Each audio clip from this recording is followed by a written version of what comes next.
Hello everyone, this is Vikram Prakash and you are listening to Architecture Talk. Each episode we try and have a conversation with a contemporary thinker to advance the frontier of architectural thinking, and today I am recording from Firenze, Santa Maria Novella. As you can hear, I'm at the train station and I'm waiting for my train, the Frecciarossa, the superfast train from Florence to Venezia, to Venice, where I will be attending this event connected with the Kishkinda exhibit at the ECC Space, Time and Existence exhibition. I will bring about more about that later, but just now I am introducing the current episode, which is my conversation with Mahesh Daas, who is the president of the Boston Architectural College. But we are not talking about BAC, we are going to be talking about his interest in robotics and the future of robotics in architecture. It's a fascinating question, and we have a long way to go before we really bring about a transformation in architecture, but it might not be that far actually. I hope you enjoy this conversation, and I hope you were able to hear me over all the noise. Anyway, here we are from the road. This is Vikram. I hope you enjoy. Architecture is really the art and science of turning fiction into fact. Sometimes kind of real architectural life interferes with intellectual architectural life. There is no such thing as architecture. Welcome to Architecture Talk, Mahesh. It's such a pleasure to have this conversation with you. I just spent a couple of days at the Boston Architectural Center with you, where your College, yeah. your effective leadership is once again coming through, and you're doing wonderful things over there. So congratulations for all the fine work that's taking place at the BAC. But today's conversation is not about the BAC. Today, I want to query you a bit more individually as a scholar, as a thinker, as an influencer in our discipline, and have this book 2018 called Towards a Robotic Architecture, which you have co-edited with Andrew John Witt. This beautifully designed and produced book, which has a series of essays by a lot of people, which you have divided into several sections, which are framing architectural robotics, robotectonics, interesting phrase, robotic architecture, well, that sounds straightforward, and then the one that provokes me most, robo-futures, right? Yeah. So before we get into all of this, you have a very provocative title to your book, which says, Even when they do nothing, Yeah. robots are evocative. Yeah. What Yeah. do you mean? What do you mean? How can they be evocative even doing nothing? Very good. Well, first, thank you for having me on the show, Vikram, and it was great to see you in Boston a few weeks ago. And I'm so glad to speak with you on this topic, and wherever it leads, I am eager to explore this. I think first, starting with this is a 5-year-old book. Yeah. And when we wrote this 5 years ago, it was the first comprehensive book on the topic of robotics in architecture, how to frame it, what are the various things happening, what could we look forward to in the future.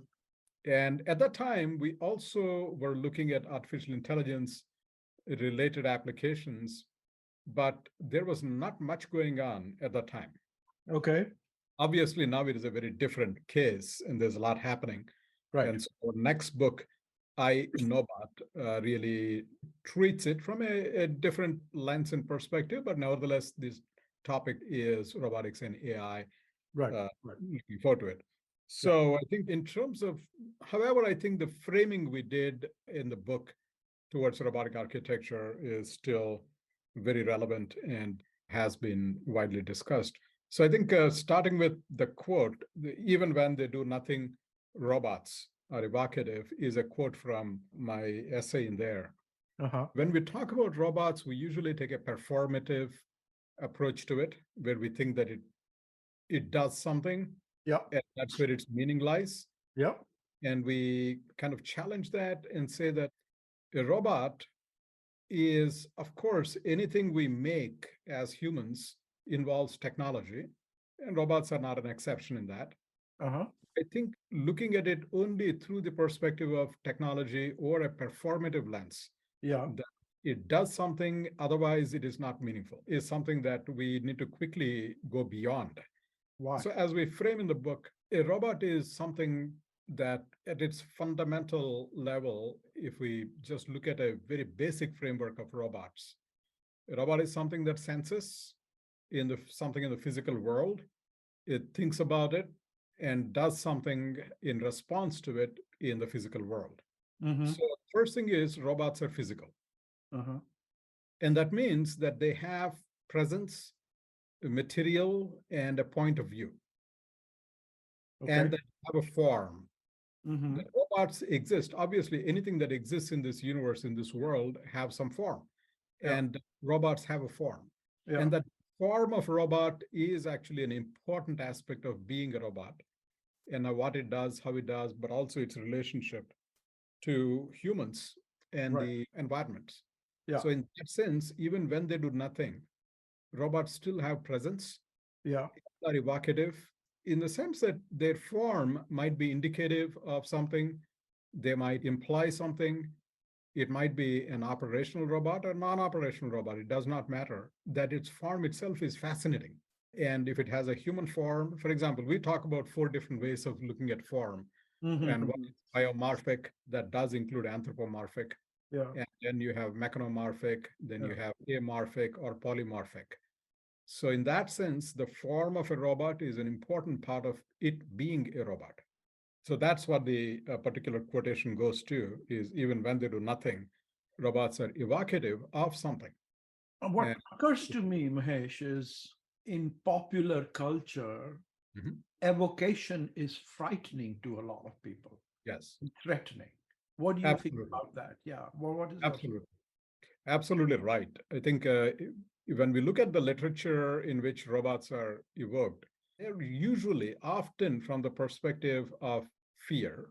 Mhm. Right. You can go back to 2000 Space Odyssey or even further back, but let's say 2000 Space Odyssey, five Or decades, Frankenstein, Mary Shelley. or Frankenstein, yeah, Frankenstein, and there's so many of those where this is a new form of being that can be threatening to the humans, and it has the connotations of overtaking humans, challenging humans. So it is the other.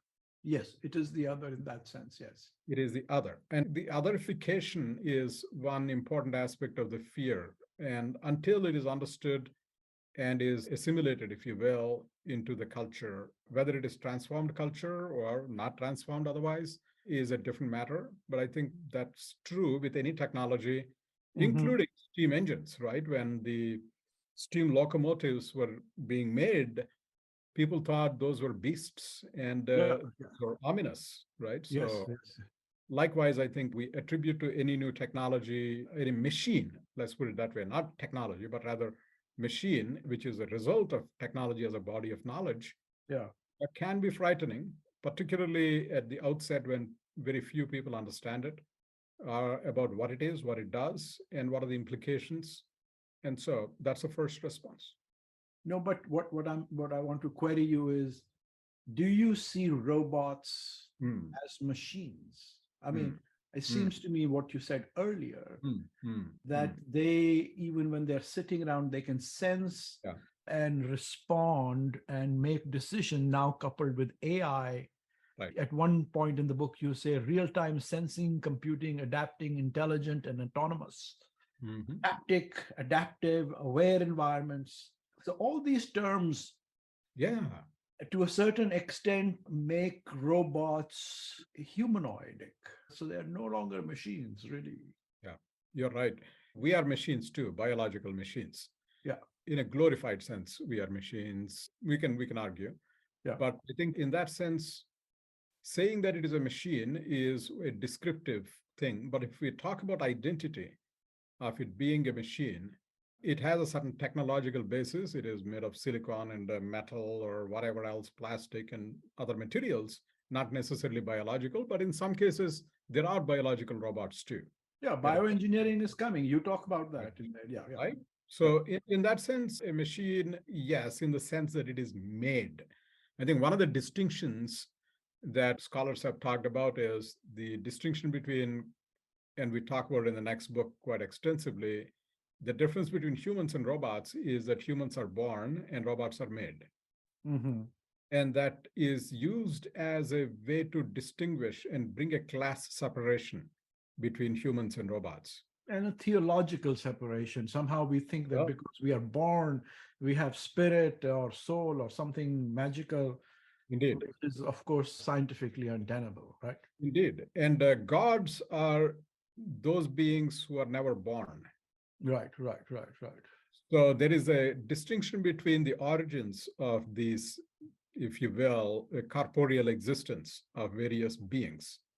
So Also, you are trying to suggest that because robots are never born, we fear that they have godlike qualities. and indeed, that is a good question that you don't quite know when they originated, how they originated. There is a certain lack, but they are made.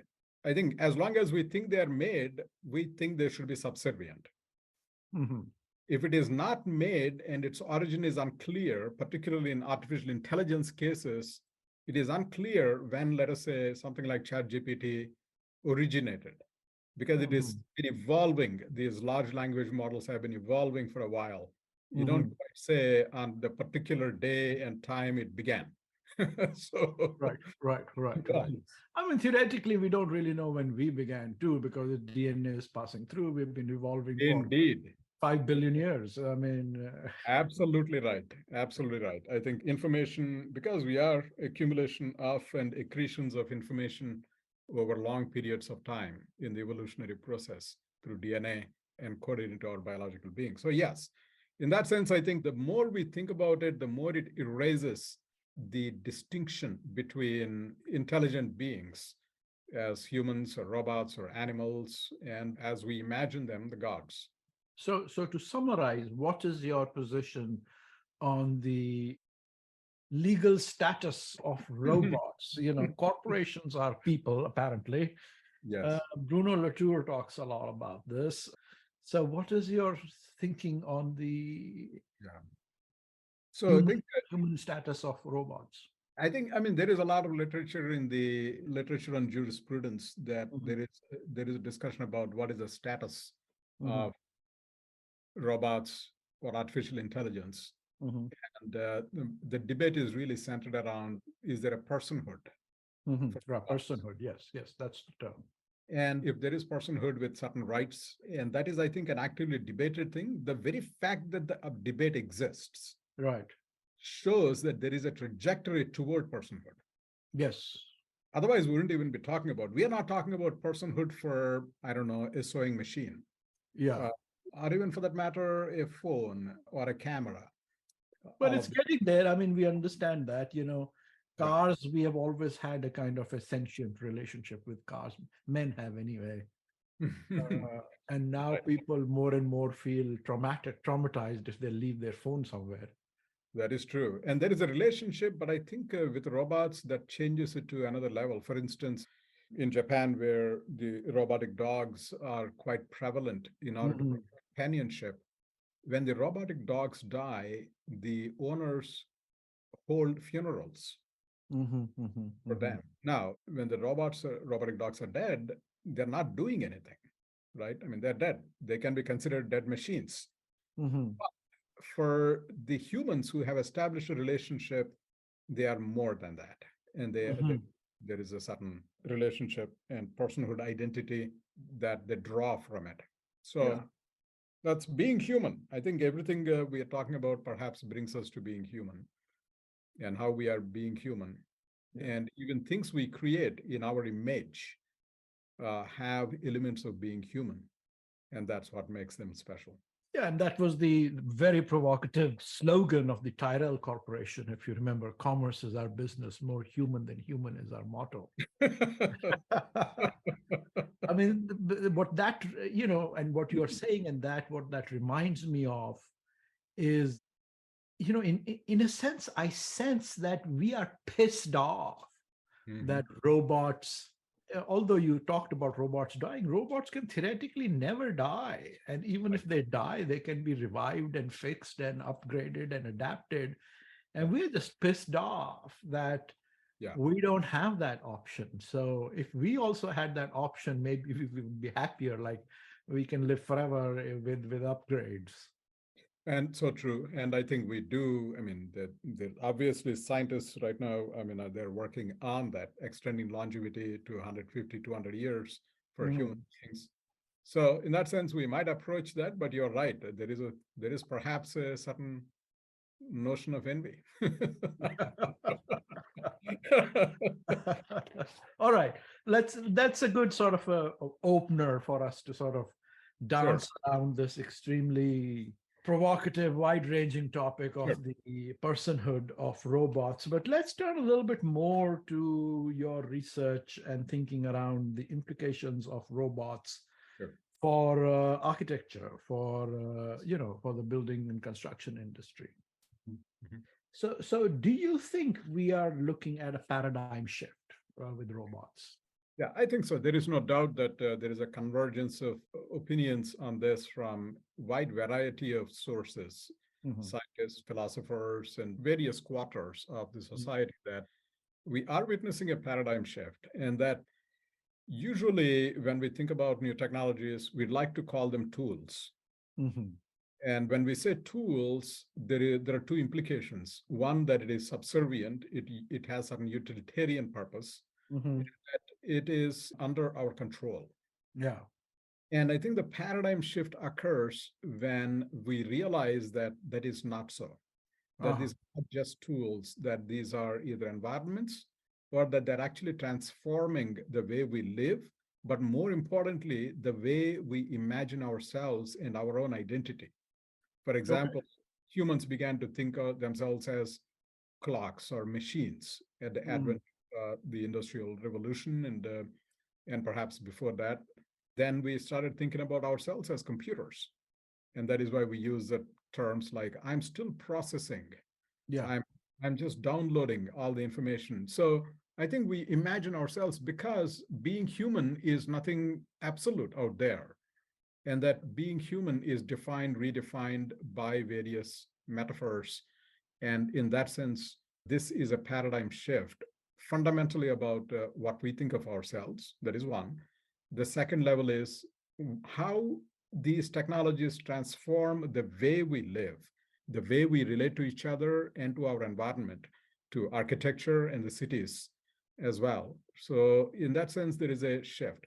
If we look at the first industrial revolution onwards, during the first industrial revolution, we began to utilize glass and steel, and then began to create huge buildings within which we could bring elements of nature. Mhm. In the Crystal Palace case, we brought elements of nature, trees, and all kinds of things inside. Sure. By doing so, at once we fundamentally, symbolically change the relationship between inside and outside at a huge scale. These are not house plants we are talking about. We are talking about trees and everything being brought in, and greenhouses being made, and that liberated it from the conditions of the outside, and that we could create the conditions, right? So that was the first industrial revolution. The second, we began to shift what is meant by ground, what is on the ground, what is above ground. Even if we take examples, let's say Villa Savoy, where Le Corbusier created an entire ground above, where there Mhm. is a garden above. And by doing so, humans created their own world and universe, and making meaning by doing so, but also liberating the ground from, quote, the previous ground. So Mhm. the figure ground relationships, inside outside relationships have been fundamentally shifted. And the third one, we further blurred it. If we take, for example, Yokohama project, where you cannot tell what is ground and what is figure, Mhm. what flows from the other, and so on and so forth. And that became possible because of, let's say, computational technologies that could handle topography in radically new ways. Okay. Taking it to fourth industrial revolution, as many have been characterizing it, what we are witnessing is the entire notion of autonomy and agency of what these new technologies can enable is perhaps once again going to fundamentally shift what can be done in our relationship to the larger universe and larger world. And is it going to be a paradigm of control? Is it going to be a paradigm of cohabitation? Are there things we can now do that we could not do before? Is that going to humble us? Or is it going to make us as species even more arrogant? And all of those are part of the paradigm shift, I think, the questions that we'll need to ponder. So, what is your position on that? What is it going to do? What does Yeah, Daas think? good question. And I would only say that what we can observe is we are able to understand the world and the universe in new ways because of these new technologies. One simple example is we're able to understand the ocean health by having submersible robots that are autonomous and can row around the ocean and provide the ocean health. And in that sense, it begins to give us a new insight into the ocean ecosystem, unlike ever before. Or we may use drones and other technologies to consider reforestation at a scale that we couldn't do before. So it does give us agency and insight, and it reveals, like, Martin Heidegger said, technology is a way of revealing, and new technology is a way of revealing the universe, the world, in ways that we did not experience before. Just as airplane technologies allowed us to view the world by going above and the vantage point that we did not have before. And so they change. And the spaceships, for instance, going out into outer space, suddenly we began to see the Earth as this blue marble. And so those are the part of the kind of shift of how we view. And so my suspicion is that it will have both elements of control and elements of humility that they will bring. As to what wins out, I don't know. The answer to that, nobody will, but I think we can actively shape it. Mhm. But just to press that point a little bit, Sure. I mean, it seems to me you're making the argument that robots are just technology. Telescope, microscope, drones, robots. Yeah. No difference. It's just technology. And maybe that's fine. I don't have a problem with it. I just want you to, Yeah. is that what you're saying? No, I think I'm saying that it is perhaps beyond technology. As I already said, Yeah. it's more of our own identity and our relationship to the world. But when we say technology, it is something that makes it physically real, right? Something that we can imagine in literature, and we have been imagining robots for thousands of years. Sure. And yet, it is only now that we actually see that as a possibility in the physical world. Okay. So here robot is what? What is it about a robot that is not just technology? Yeah. So I think the autonomy and agency that is coupled with intelligence, right? So robots connected with AI, basically. They sort of become Yeah. facsimiles of Yeah. human beings. They start to become gods because Absolutely. they are superhuman, right? They are. And indeed, I think with the advent of AI, which has been, I mean, of course, even before AI, there has been intelligence in a different sense. But with generative AI, it's taken a completely new meaning and a connotation. So I would say that is the coupling, which is actually fascinating. Even if you take Boston Dynamics' little robotic dog, it's been around for a while. What they did is they coupled it with ChatGPT. Suddenly, it became very spooky. Yeah. so, so when you look at the dog is talking to you about its internal state. And it says that I feel that this particular joint is not working very well. And suddenly you say it is self-aware at certain level. It Yeah. might not be at the level that humans are, and it's able to express it and articulate it and things like that. So that it does. Yes, you're absolutely right. It's a new life form in that sense. Yeah. They were rudimentary. And that's why some of the major thinking around bioengineered robots with AI is around relationships and sexuality, right? I mean, what was that Joaquin Phoenix movie, She or something like that, right? Yeah, Her, her. he falls in love with this robot, and you're talking about funerals Yeah, for robot dogs. yeah, absolutely. And we remember Tom Hanks's football on his raft. You remember what was that Yeah, movie? yeah. Which he, The Wilson football in this, yeah, the last, yeah, yes, that's right. yeah. Yeah, So castaway. that's the issue. You're like, Mhm. it's the superhuman potential qualities of robots, and it's also the fact that we may depend on them and fall in love with them in ways that we don't know. Yeah, and because these And are they become spooky.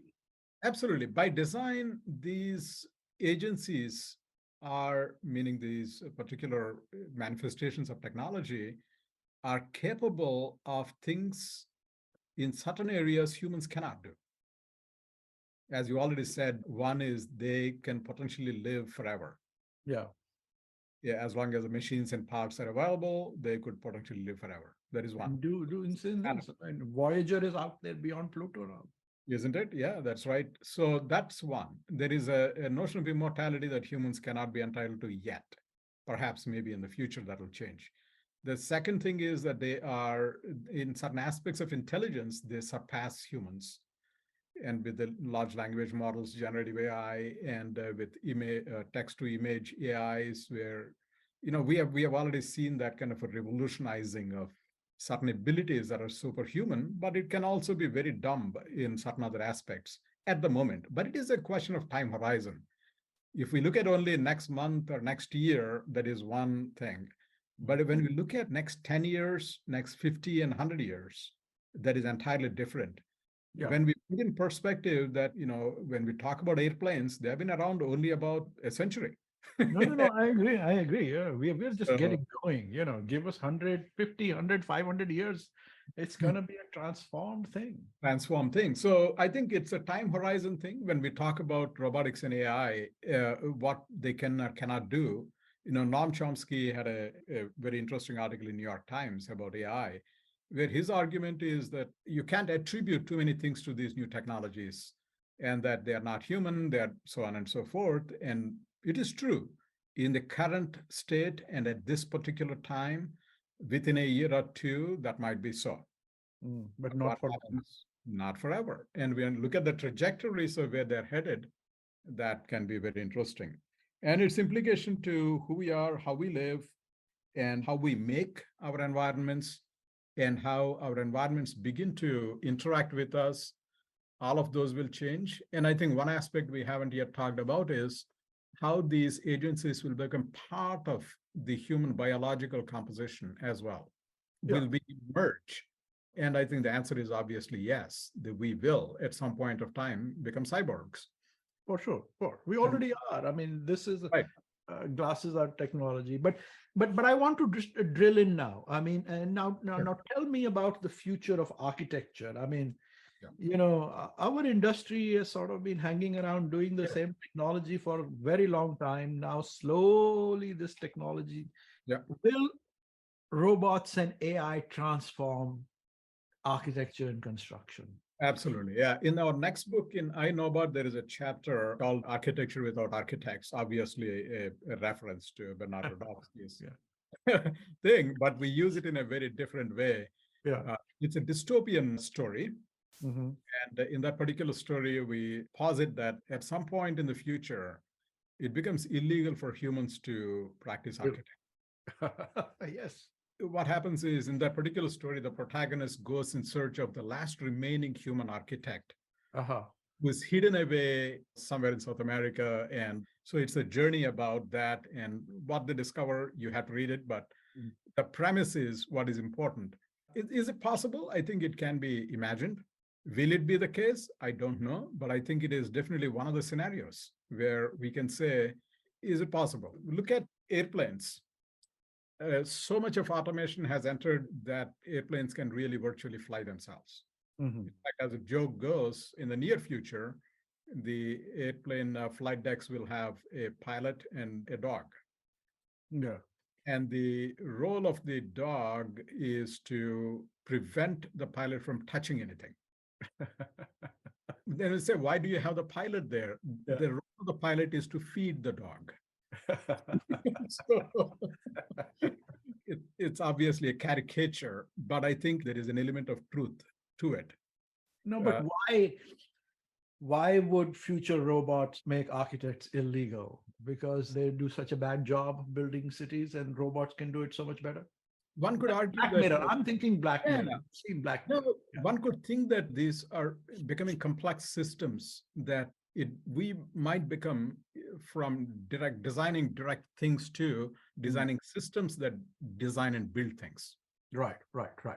So our role might And shift. they will be so complex that it won't be Yes. possible for us to get in the middle. Yeah. Exactly. I mean, even now, already prompt engineering is such a common term nowadays. Yeah. That those Prompt who engineering. What does prompt prompt engineering mean? So with all the new generative AI technologies, we prompt them. Yeah. And so either Midjourney or Stable Diffusion, where you text prompt in order to get an image output. Yeah. Okay. GPT, we text prompt to get certain textual output. So the idea is That's what it is. Prompt engineering. My yeah, students are doing prompt designing in studios. yeah, all the time. right. I mean, there it is. I mean, in that sense, we are prompting, but we are not necessarily literally determining the shape, form, and function of things themselves. Yeah. And that is right now. I mean, how long has these generative AI tools been publicly available? Largely Months. for about a year. Yeah. Although they have been under development for decades, but let's say now they have hit the society and everyone knows about it and using it. So prompt engineering. So in that sense, it is conceivable that the role of architects and designers in general might shift from direct design of objects and environments to designing of systems and prompting them in order to generate things. So generative architecture, generative object design, those might become. It is to be seen, but I think it is entirely conceivable. It is to be seen in this, or are you saying it is very likely? Yeah, the trajectory is there. I think already there are things that people are doing in generative design arena, generative AI driven design arena, that yes, the trajectories are there. Okay, that's interesting. What are people doing? What is generative AI design in architecture? You have the example of Mars and Big and Norman Foster's proposals of how to build on Mars. Is that the frontier of generative prompt AI architecture? Yeah, so I think what's interesting is Sam Altman, who is OpenAI CEO. Mhm. I met Sam Altman when was that? I'd like to say 6-7 years ago. Mhm. When OpenAI was a very little nonprofit, Mhm. and we were chatting about it. And I thought nothing about it, really, not much, than curious thing. They were like doing generative AI and said, okay, that sounds good. Let's chat about it. And we had a cup of coffee, and that's about that. Just the other day, he was asked about it. They said, so you think OpenAI company is going to be profitable? Did you think about it? And his answer was very interesting. He said, I don't know. We haven't thought about profitability and all that, but we created a technology which we can ask how to be profitable, and it will tell us how to be profitable. And sure enough, that is true. Actually, he was not joking. He was serious in his answer that we are creating a technology where we can actually ask the question and it will tell us various things. So I think is it possible? Yeah, it is possible to prompt and ask about and have a conversation about architecture, and it will generate a variety of architectural scenarios and solutions where we say, yeah, that sounds interesting, that looks interesting, or maybe not that.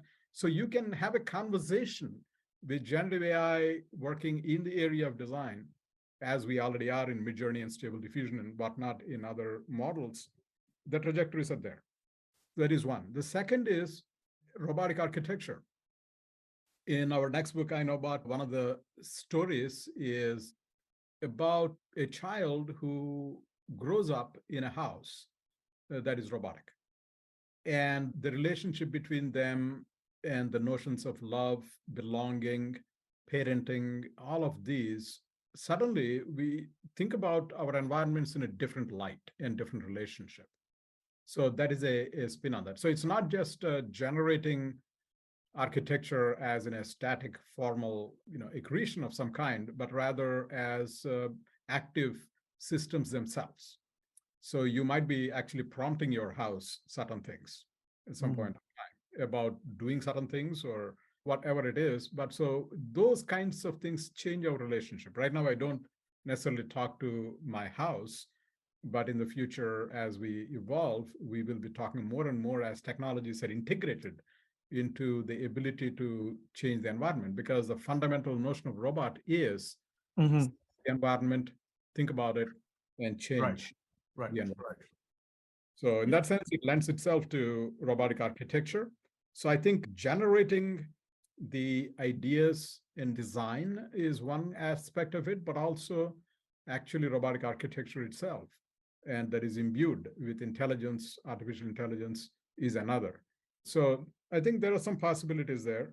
I suspect that it might have limited or specialized implications at first, for sure, where we might be thinking about, for instance, elder care settings, or we might be thinking about specialized care settings, healthcare settings, where there are more of these applications. But it might not be a widespread phenomenon yet, because then we are talking about economics and macroeconomic situations where is that technology viable and not just desirable, but also viable? Yeah, well, Is it different? we need a shift. We need somebody Right. to Right. show what a house can be Right. as basically a huge big iPhone. Right. That can respond that in that way. But Yeah. before we talk about architecture, I want to talk about architects. Sure. I should be able to, in future, ask the AI to design me a architecture and construction multidisciplinary firm that has no human beings. Yeah. Yeah. I think first definition of architect is clearly related to architecture, right? Our conception of architecture and the role of human beings in the process of imagining and making and maintaining these environments, right? That's one thing that is an integral relationship between them. And I would say that the notion will be transformed in probably as little as 5 years, maybe perhaps within a decade. We will see a fundamental shift in the value proposition of what architects do, can do, or cannot do, that will determine who does it and how they do it. So, will there be architects? A tricky answer would be yes, there will be architects. But the question is, what do they do? Will they be prompt designers? will they be specialized in certain areas? Will they be orchestrating technologies that make things and design things? And that is to be seen. Already we are in it, right? With the BIM and other technologies we already use, we are not necessarily sitting in front of the drafting table, although there are some who still do it and probably will do it. But BIM, etc., are digitized drafting tables. I don't see those as artificial intelligences. No, they're not artificial intelligence, but they're not drafting tables either, in the sense that there are parametric knowledge relationships, right? When we talk, Sure. They there's have a sort of a notion- certain level of database-driven entirely, optimization. entirely database driven, because when we say a wall, it knows a wall has certain composition, certain thickness, certain height. They don't think. They don't They don't think. think. They don't think in a human sense, but there is the element of how it is modeling it, right? So when we move a window within a wall, it knows where to position it. Yeah. And it's not artificial intelligence driven Yeah. yet. But once it is AI, generative AI driven, that might be a different case altogether. That's right. But those are steps in the way, right? These are like various moments in which technology is evolving. and our relationship is evolving as to what we can imagine and what we'll be able to make and how we make it. So construction robotics is a whole other topic we can talk about in a very limited sense, not in a broad sense we have been talking about. But I think that itself is showing a trajectory, several things that are happening in that sense. Let's say right now, autonomous vehicles, for instance, we haven't seen the promise of autonomous vehicles on our roads, right? Despite regulation. Despite billions of dollars and a lot of promise and hope and hype, that has not been true. However, those technologies are being widely used in the mining industry. The reason that they took hold in mining industry as well as long haul highway transportation, that autonomous trucking, the reason is the environments are controlled. Right. Highly regulated environment, so you can predict certain things and reducing uncertainty and so on. So, and the construction industry is interestingly like the mining industry, A regulated environment, regulated environments. So you have controlled environment. So there are right now around 50 startup companies where they are imagining all kinds of construction robotics solutions. Right. That are being done by mostly non-architects. There are some architects involved who are trained in architecture, but mostly engineers and computer scientists who are spearheading these technologies and construction robotics companies. So there is a lot happening in that arena that might actually transform what could happen, how we build things, but actually how we design things with that in mind. Yeah, so that will reverse engineer everything, because Reverse if engineer construction is done that way, then we will have to design that way for make it seamless. Absolutely. How you lay the rebars to how you imagine, laying down the whole layout to riveting, drywalling. I mean, you just take any aspect of construction industry, there is a startup working on that solution right now. So, but in your book, there is a lot about obviously 3D printing. Yes. Bill. Yes. Yes. I mean, that promises to completely revolutionize that whole complexity of materials too. Indeed, I think what we have seen is there are niche technologies which have a role, but they're not so widespread that everything is being done that particular way. So 3D printing at a building scale is a specialized activity. It lends itself to certain areas and certain contexts and scenarios, but not everywhere, at least not yet everywhere. Because of the economics, because of the process, because of cultural preferences, there are a number of things involved in it that it might not be the case. But you're right that 3D printing as well as 3D bricklaying and other forms of large-scale robotic applications in construction industry have been there, and that they do transform some aspects. So I think when you look at it all together, then you see a picture emerging where there is a possibility of revolutionizing the process sufficiently that it's similar to when the industrial technologies were being introduced into the building industry now 150 years ago onwards. Then I think we can say perhaps something new will emerge at the intersection of generative AI-based design tools, robotic construction, and robotic buildings with these possibilities, the intersection. I think the question is, I would bring it again back to being human. There is obviously no such thing static as being human, because we constantly imagine, reimagine, and transform what we define as being human. Right. And I think in that context, we will see a transformed world where the possibilities are going to be different, challenges are going to be different, and ultimately, in the near term, at least in the next 10, 15, 20, or even 50 years, we might not yet arrive at a scenario where there is going to be a runaway AI that will be a life form on its own, or maybe we will, I don't know. But I think the trajectory is that right now, Midjourney or ChatGPT and all of these are not autonomous in the sense that they don't by themselves set goals for themselves and then try to achieve them. They need to be prompted. And as long as you're prompting them, they're responding. But it is conceivable that the autonomy could be given. Yeah, no, autonomy will. Might give. Yeah, But Yeah. let's stay with the earlier thing. I mean, you quoted Heidegger, and you're saying that the key question, which I agree, is our definition of being human. And we already can ask DALI and these other softwares to make beautiful images, combining sunflowers and hummingbirds and new possible environments, and they make fantastic, beautiful things.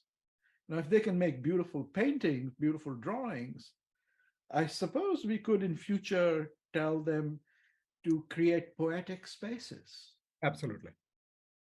There's no So, doubt. so the particular things that the phenomenologists like Heidegger, etc., Yes. identified as being particularly human, poeses, etc., Yes. could be the exact site Yes. that AI design will outperform us. Yes. There is no doubt that that potential has already been realized. But It's what not. they say is that when like in these images, Yes. when they create this, and how did DALI create images or the software it is basically mining pre-existing worlds, Yes. pre-existing images, and Yes. sort of recomposing it, right? In a sort of Yes and no. I would say yes, in a one sense, it is doing that. But I think in a new sense, it is more than the sum of its parts. In the sense that it is creating something new, it is able to generate something that has not been seen before, although the knowledge base is from before. yeah. I think that is the pivotal point. And it has implications of all kinds. No doubt there is bias in the kinds of knowledge they have been trained on. That's always going to be there. But let's put that aside for a moment. I think it is not like Photoshop of yesteryears, where you take two images, you merge them, and it has elements of both images. Mm-hmm. But what we are talking about is understanding what the image is thematically, Yeah. and understanding what the other image is thematically, and then creating a new image that did not exist before. Yeah. Yeah. That's, I think, something new we are witnessing. I mean, the question for me becomes like, how does that compare with when I design something? Yeah. When Herzog and de Meuron are sitting and making Yeah. or what's his name, who made the baths in Val in Switzerland, Oh, yeah, I mean, Zumthor, right? Zumthor. Yeah. We imagine these as poetics, right? Yeah. Yeah. And I wonder, Yeah. maybe we are doing the same thing in our brain. We don't know how our brain works. Maybe we are also extracting thematics from deep memory and repurposing them. You're right. I agree with you. I think I completely agree with you. I think that is exactly what is happening is the limitation of human biological agency is what we can learn, how fast we can learn, how much we need in order to learn. We are very efficient in what we can learn, but there are several limitations in what we can learn and how we can produce things. Mm-hmm. Whereas with these large language models, and in the future, perhaps large design models and large visual models, Mm-hmm. all of these have characteristics that far surpass individual human abilities to learn and do things. And that is where my ability to create new environments in a traditional way is going to be, let's say, dwarfed by my ability to work with new technologies to create things that I could not even imagine before. But I can judge and say that as long as I have the power and agency to determine what shall be adopted, I can do that. And because the whole thing about generative AI is they have been human aligned. They Mm-hmm. don't, they're human aligned in the sense, is it going to be useful for humans? Yeah. Going to be good for humans? Is going to be beautiful by human standards? Those are the things that we are trying to do, right? So it's entirely imaginable that they may produce things that far surpass what we can think of and imagine or have been able to do in the past. So that comes around to the oft debated question of power. Will we be able to control them, or will they be able to control us? But what I'm wondering is, because we have a pretty good computer too, and it's taken about 4 billion years to develop, and we barely understand our own computer, right? I mean, what do we know about how the human brain computes, right? Very little, right? So what I wonder is that as we offload or outsource, if we want to be sympathetic, Mhm. if we outsource a lot of things that waste human brain, Yes. it might start to access things Yeah. and do things that we don't do right now. I mean, Yes. work much more deeply with the unconscious, work with our amygdala self, be much more in tune with the non-prefrontal cortex levels of the brain. Yeah. We may become much more animal and Yeah. much more bird-like. Yeah, absolutely. Entirely agree that if we are thinking the human biological agency is separate from or stays separate from the non-biological computational agencies, Mhm. but there is already a merger that's happening. It is entirely conceivable that we will become cybernetic, and in the future, even in the near future, say 10, 15, 20 years, we might see that beginning to happen at a level that's a moment like what we are witnessing today with generative AI. We might be able to actually witness a cyborg revolution where biological and non-biological agencies are brought together. Yeah. But that's not what I'm talking about. What I'm talking about is if we offload, let's say in architecture, extremely complex business of Yeah, getting all the systems aligned up, and so much human brain power is wasted on that kind of I agree. nonsense. If all that was taken care of, and we Yeah, were pretty sure that's going to work, yeah, and then we can work with the AI to sort of really assess deep unconsciousness. yeah. In a And collective unconscious, I think Jungian concepts of unconscious, and in fact, in in the next book I wrote about, uh, because the robots can and will exist in a networked environment with a collective consciousness. Mhm. They share that notion, right? And at humans, we talk about collective unconscious as something that might be connecting us at a deeper level, and that might well be true. But then these two merging together is the prospect I'm saying, where we, being separate from these other forms of technologies, might be blurred. If you have a ChatGPT built into your brain, what would you do?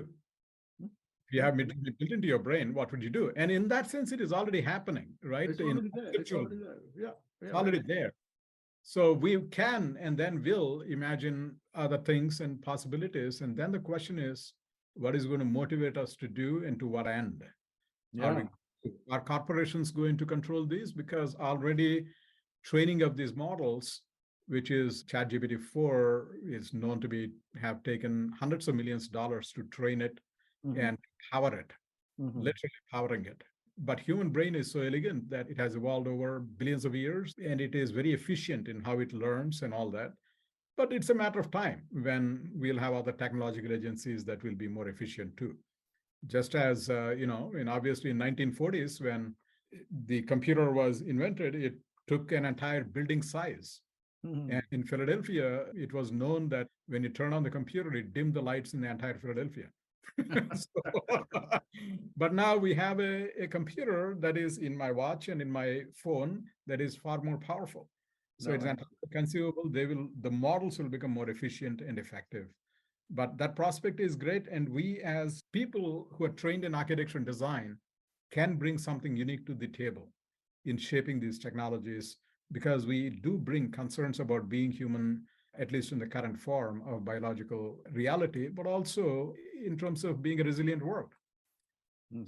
So I think that's where we will be going. Well, looking forward to a bloody future with you, Mahesh. It's been such a pleasure. I would love to continue this conversation, but unfortunately, we are out of time. Thank you so much for Vikram, yeah, joining me on Architecture Talk. it's been a pleasure, Vikram. Thank you so much for inviting me. We'll continue the conversation in other We forums. will. We will. Take care.